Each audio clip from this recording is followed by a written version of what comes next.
يا صباح البونجور. الفيديو ده للناس اللي بتجلد نفسها على أفعالها.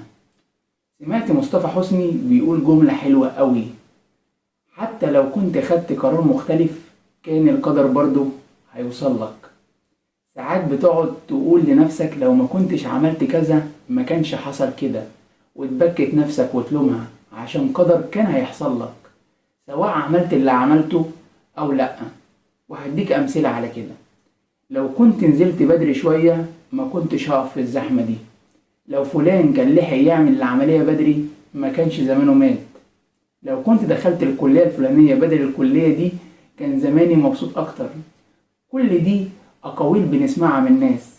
اسمع بقى حديث الرسول صلى الله عليه وسلم بيقول إيه: إن أصابك شيئا فلا تقل لو إني فعلت كان كذا وكذا، ولكن قل قدر الله ما شاء فعل، فإن لو تفتح عمل الشيطان. صدق رسول الله صلى الله عليه وسلم.